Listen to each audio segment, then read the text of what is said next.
Hello दोस्तों, स्वागत है आपका मेरे YouTube channel learn English with Nazma पर।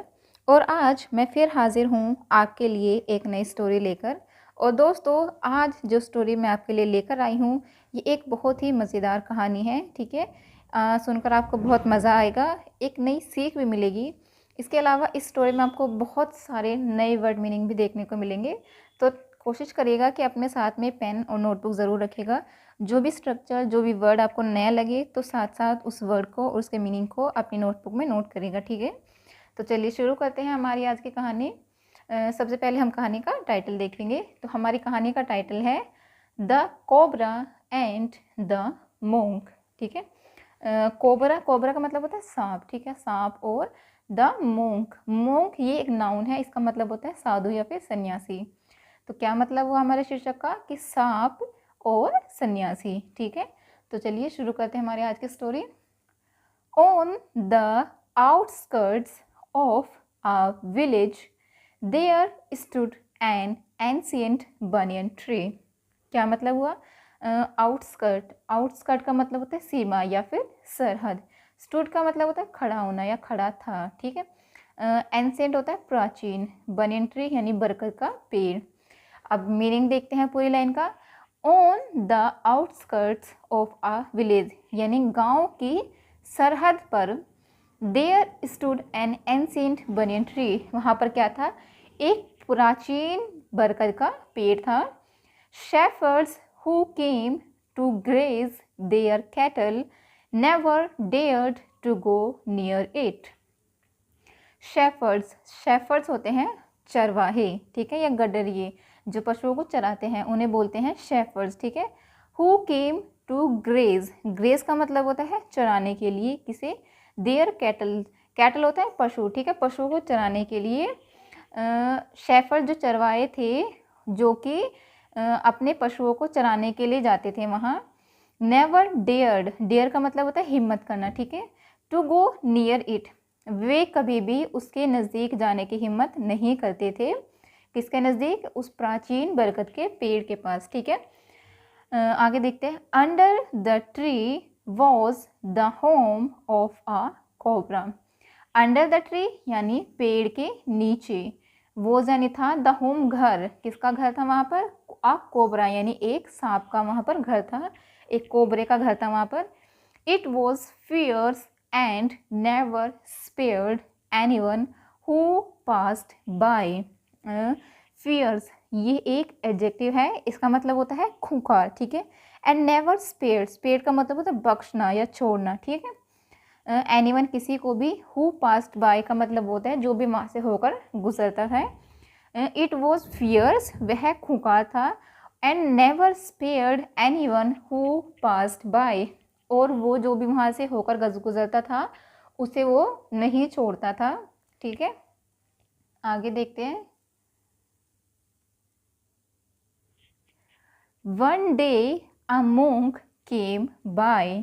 वन डे एक दिन, अ मोंक एक साधु या एक सन्यासी, केम बाय वहाँ आए, एक दिन एक सन्यासी आए।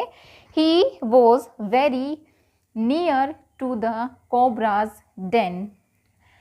ही वॉज वेरी नियर, वे बहुत ज़्यादा नज़दीक थे, to the cobra's den. Den का मतलब होता है अड्डा या फिर मांद। ठीक है, जहाँ पर कोबरा रहते हैं, सांप रहते हैं, ठीक है, उसे मांद बोलते हैं, डेन बोलते हैं। वह कोबरा की मांद के बहुत ज़्यादा नज़दीक था।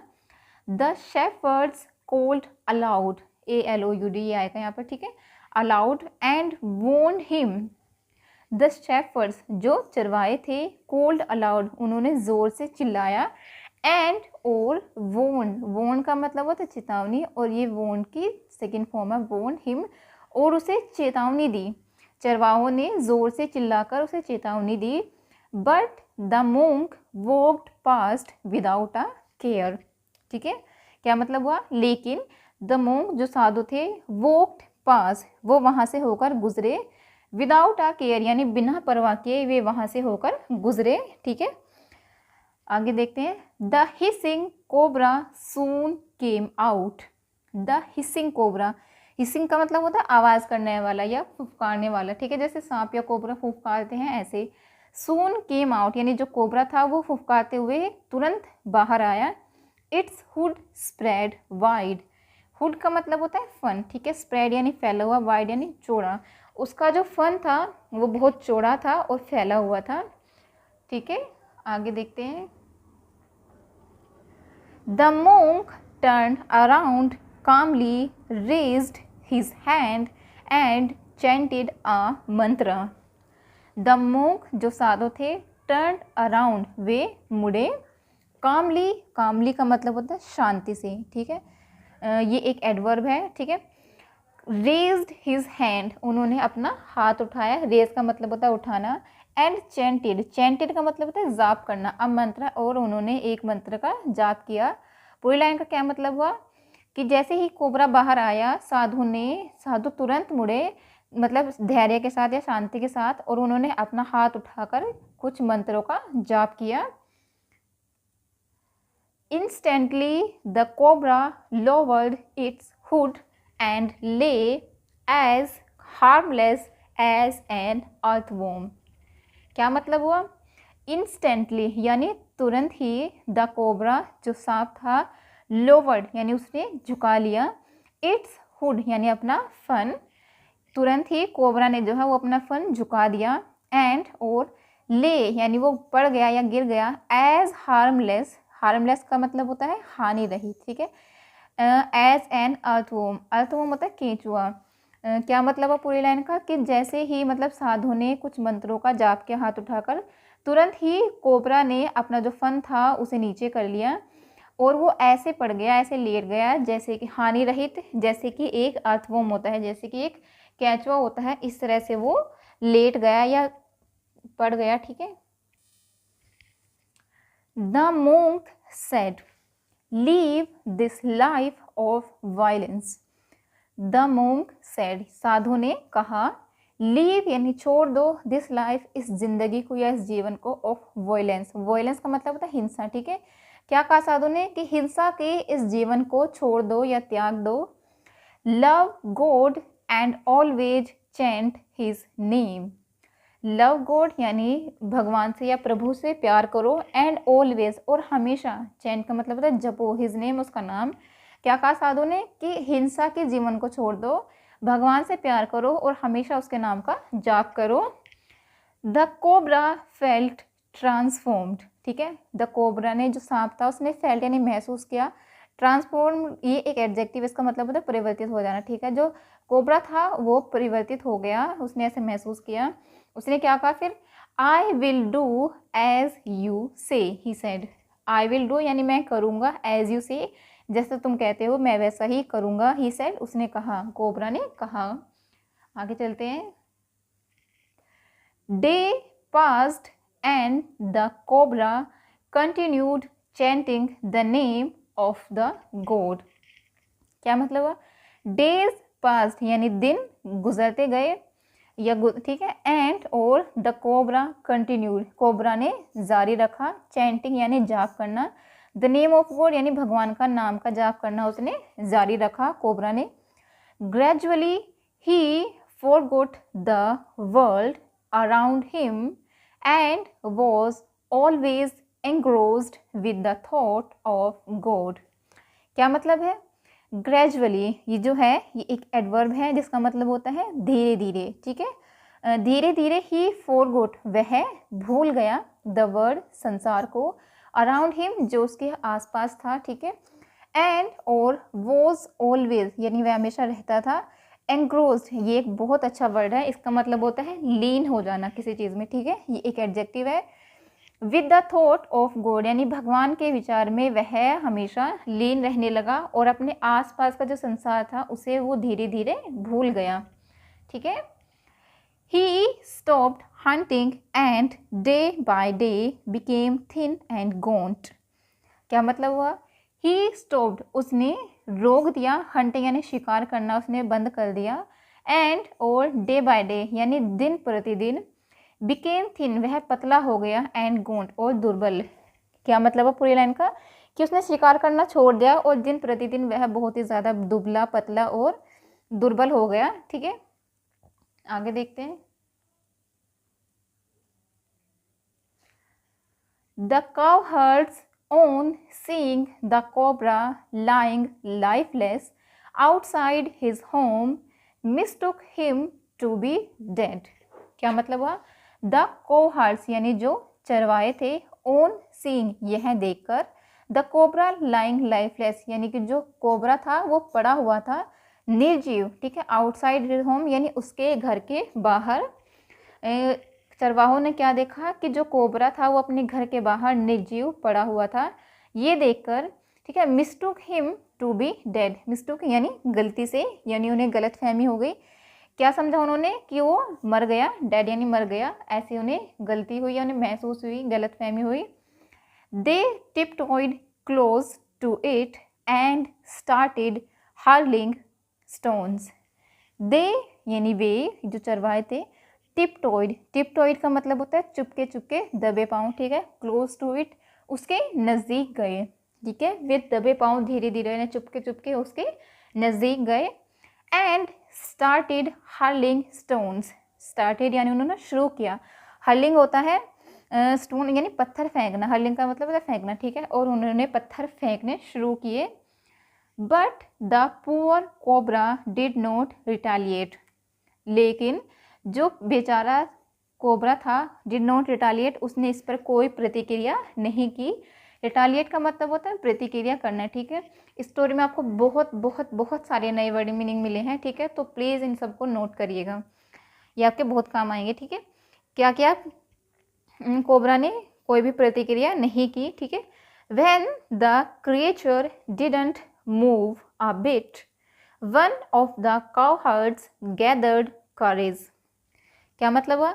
When the creature didn't move a bit, यानी जब जो क्रिएचर था, प्राणी था, ये वर्ड यूज़ किया गया है कोबरा के लिए, ठीक है, यानी जब प्राणी जो वो था, डिडंट मूव अ बिट, जब वह थोड़ा सा भी नहीं हिला। One of the cowherds gathered courage, one of the cowherds का मतलब होता है जो चरवाए थे उनमें से एक ने, गैदर्ड यानी इकट्ठा किया, करेज यानी साहस, उनमें से एक ने साहस इकट्ठा किया। He took the snake by the tail and started whirling it round and round। क्या मतलब हुआ? He took उसने लिया या पकड़ा, उठाया, ठीक है, स्नेक यानी सांप को, by the tail यानी पूंछ से, उसकी पूंछ से उसने उसे उठाया, and और started यानी शुरू किया, whirling, whirling का मतलब होता है घुमाना, ठीक है, it यानी इसे, कोबरा को, round and round यानी चारों तरफ, ठीक है। क्या मतलब वो पूरी लाइन का कि जब उन्होंने देखा, जो मतलब चरवाए थे, उन्होंने सोचा कि कोबरा जो है वो निर्जीव अपने घर के बाहर पड़ा हुआ, तो उन्होंने सोचा कि वो मर गया, ठीक है, तो वे दबे दबे पाँव मतलब चुपके से उसके नज़दीक गए, उस पर पत्थर फेंकने शुरू कर दिए। लेकिन जो बेचारा कोबरा था उसने इसकी कोई भी प्रतिक्रिया नहीं की। जब उन्होंने देखा कि जो क्रिएचर यानी जो कोबरा है वो बिल्कुल भी नहीं हिला, तो उनमें से वे जो चरवाए थे उनमें से एक ने क्या किया, साहस इकट्ठा किया और उसने क्या किया, सांप को उठा लिया पूंछ से पकड़कर और उसे चारों तरफ घुमाना शुरू कर दिया। The snake writhed with pain but still did not protest।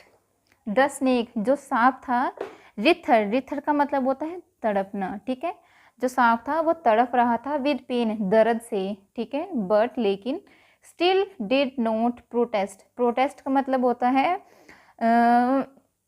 वो मतलब जैसे प्रोटेस्ट का मतलब होता है हम किसी चीज़ का प्रोटेस्ट करते हैं यानी किसी चीज़ का विरोध करते हैं, ठीक है, लेकिन जो सांप था उसने विरोध नहीं किया, ठीक है, वो दर्द से तड़पता रहा लेकिन उसने उसका विरोध नहीं किया। At last the boy dashed him hard against a rock and left him to die. At last यानी आखिर में, द बॉय उस लड़के ने क्या किया, डैश्ड हिम यानी हार्ड अगेंस्ट आ रॉक, ठीक है, यानी उसे चट्टान से उठाकर बहुत ज़ोर से देकर मारा, ठीक है, एंड और लेफ्ट हिम उसे छोड़ दिया, टू डाई मरने के लिए उसे छोड़ दिया। द स्नेक फेल अनकॉन्शियस, जो सांप था, फेल अनकॉन्शियस का मतलब होता है बेहोश हो जाना, ठीक है, जो सांप था वो बेहोश हो गया। That evening the monk came to see the cobra. That morning यानी उस शाम, द मोंक जो साधु थे, केम यानी वो आया, टू सी देखने के लिए, द कोबरा को देखने के लिए वह आया। He was sorry to see its plight. plight ये एक नाउन है, इसका मतलब होता है दुर्दशा, ठीक है। He was sorry to see it plight, वह इसकी दुर्दशा को देखकर बहुत दुखी हुआ, ठीक है। What have you done to yourself, यानी तुमने अपने आप को, yourself यानी अपने आप को क्या कर लिया है। You are dying, dying यानी मर रहे हो, तुम मर रहे हो। Exclaimed the monk, monk ने exclaim किया या समझाया या कहा, ठीक है। How did this happen, यानी यह कैसे हुआ।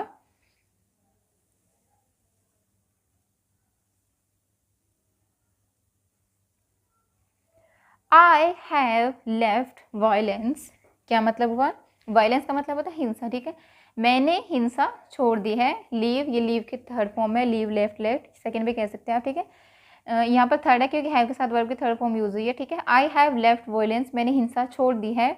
I never protest when people torture me, reply the snake, ठीक है।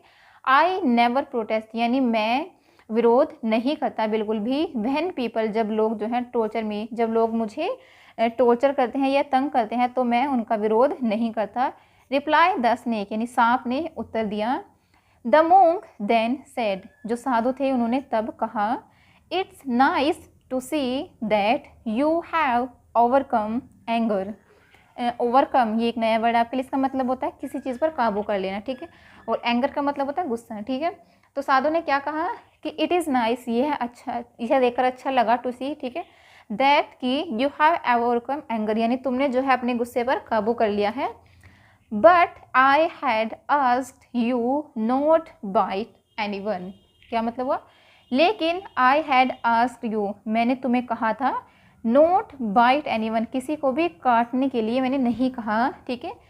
बाइट का मतलब होता है काटना।